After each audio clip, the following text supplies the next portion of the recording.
I haven't done one of these in a while, but felt somewhat obligated to record these thoughts because I imagine them to be relatively applicable in so many different spheres of many people's lives. So I remember driving in traffic some time ago home from the Jersey Shore, and I saw a bumper sticker that said, "Don't believe everything you think."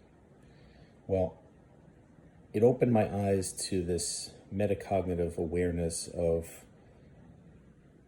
being somewhat able to steer your own thoughts or my own thoughts. And from a perspective of going where you look, like a race car driver or an airline pilot or a motorcyclist, where you're trying to avoid the wall, let's say, as a race car driver. You look into the turn, you don't look into the wall. If you look at what you're trying to avoid, you steer right into it. This is called target fixation, and it's a common occurrence in flying a plane or driving a car. So if that's true in driving, how true is that of life?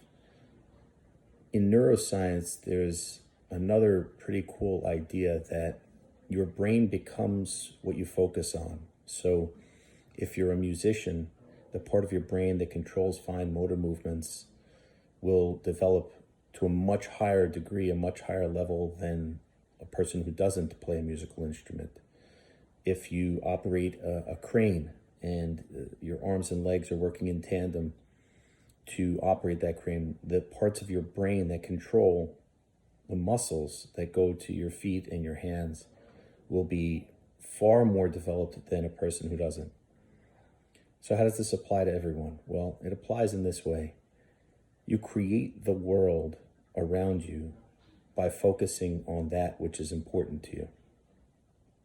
In other words, the parts of your brain that control the parts of your body that engage in physical activities will become overdeveloped, but so too will the cognitive areas of your brain.